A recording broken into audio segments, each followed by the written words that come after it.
Hello all, I'm back. So let's go ahead and do the next type of problem, which is figuring out how to do the uh, how to determine the concentration of an unknown acid. So let me go ahead and start this here. So this is what we had before, and let me make sure that I have my pen working because you know me, I always forget to turn on the pen. And then recall when we were trying to do the standardization of the base, right? We got this number right here, which is a molarity, right, of 0.16266, okay?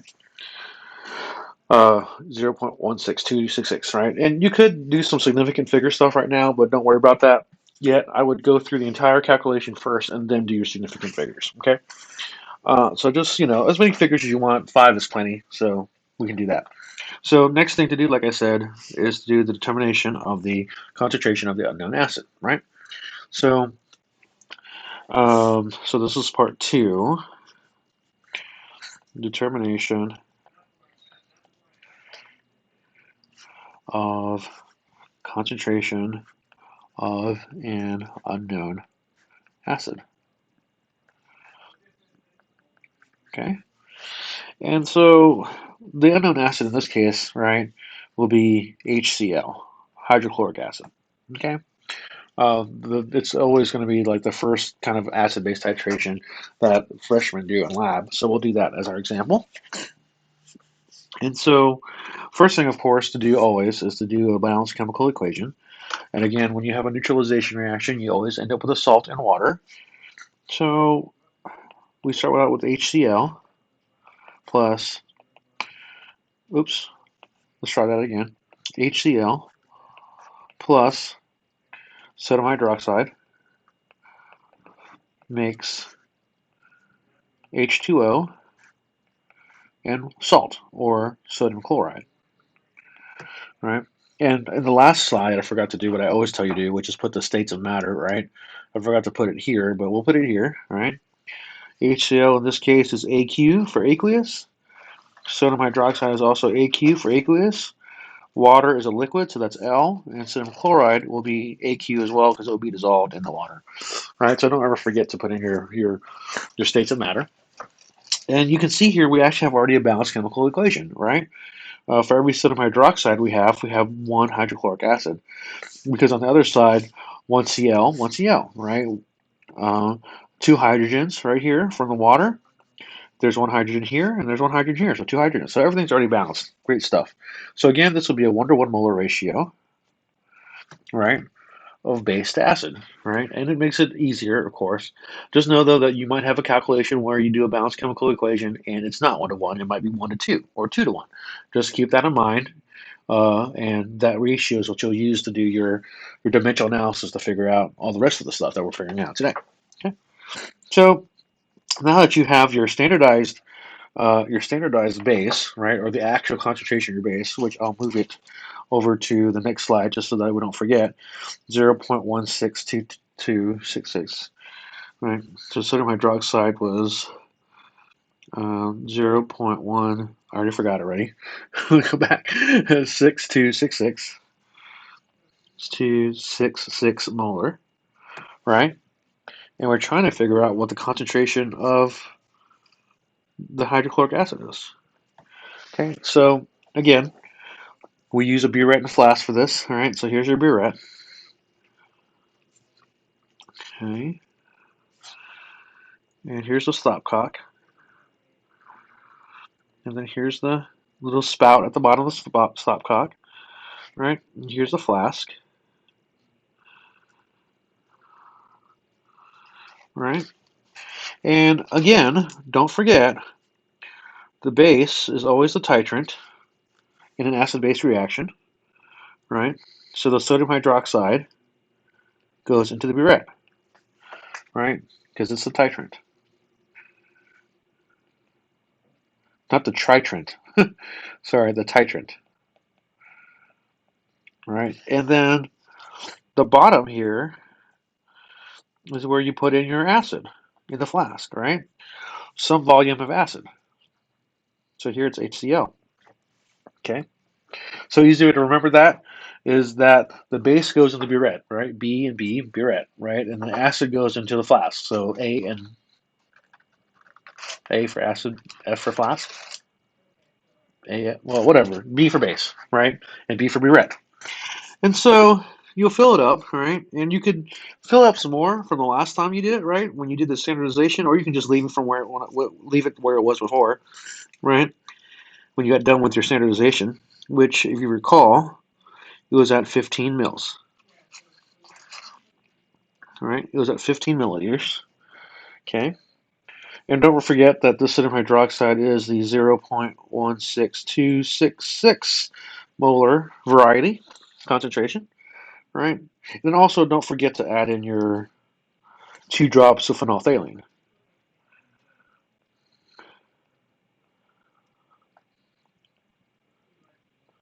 I never spell phenolphthalein right, so I apologize if I spelled that wrong.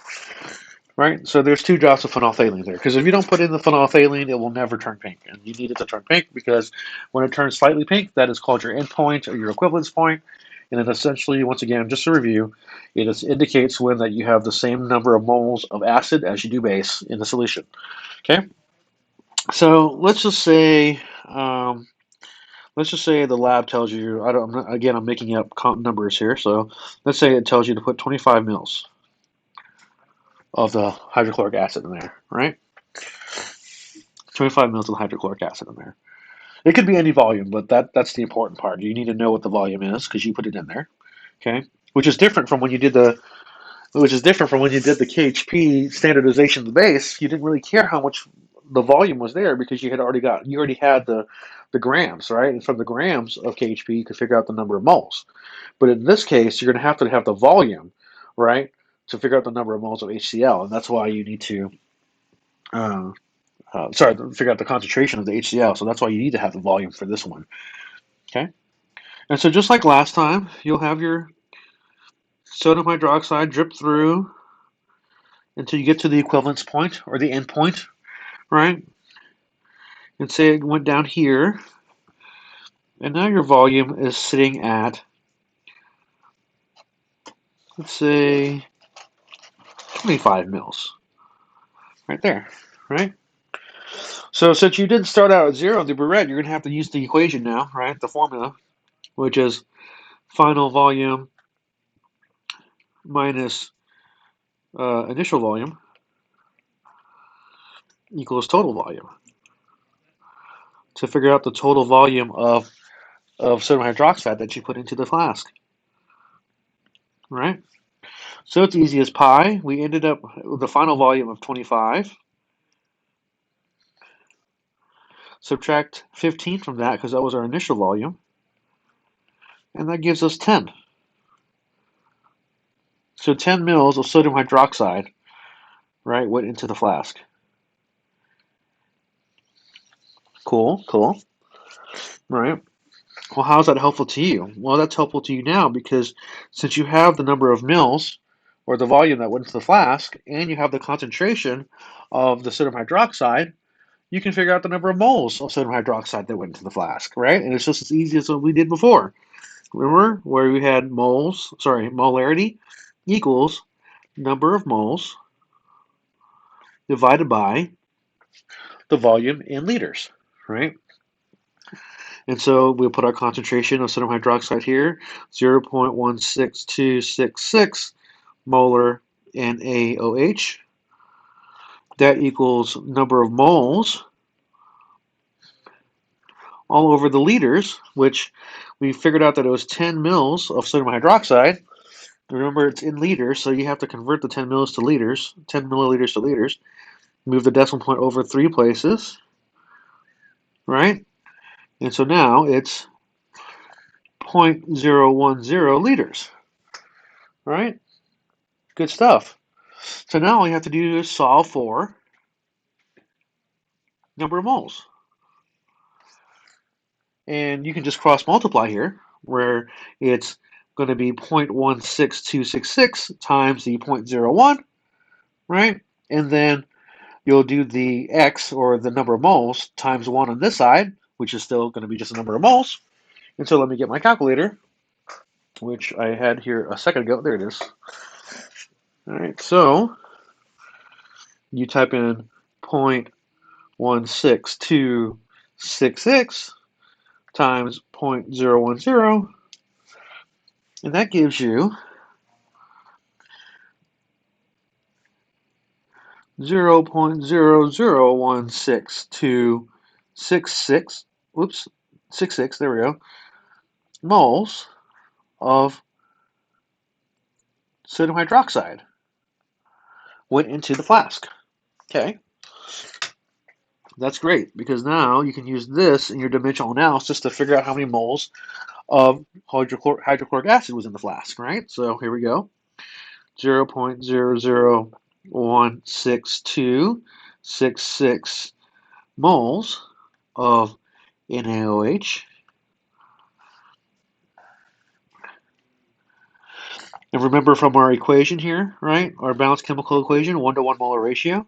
So every 1 mole of NaOH means there's going to be 1 mole of hydrochloric acid,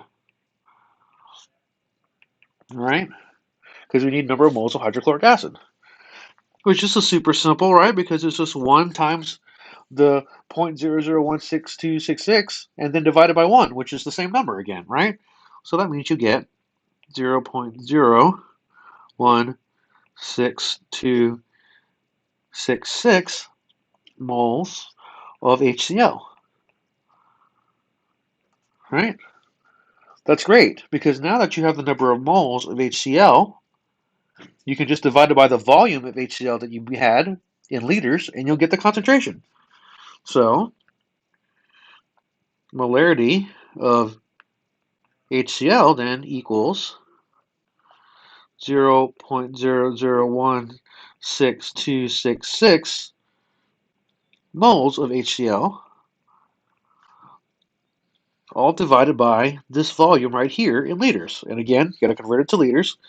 So all you have to do is move the decimal point over 3 places. All right, so it's 0.025 now. And so 0.025 liters.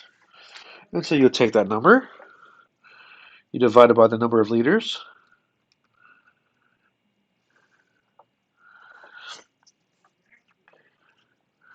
and then you get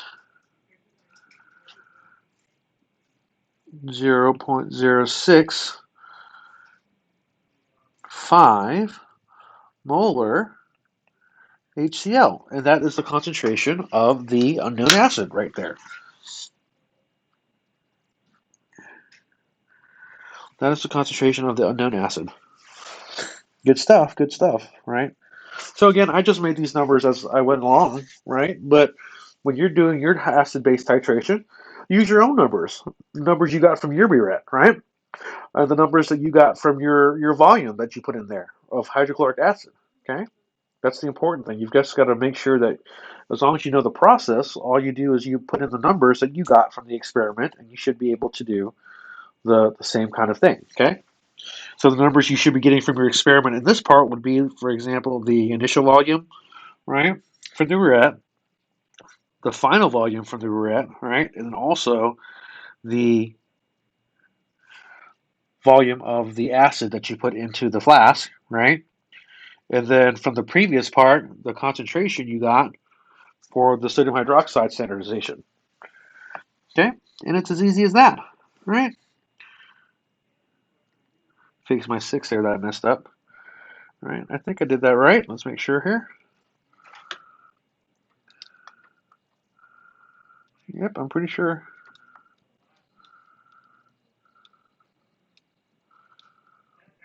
Yep, and that's how you do that. So I'll come back again for the third video in this particular this series of videos and show you how to do a titration of a non-acid base species. Okay, and that would be the EDTA and the copper chloride.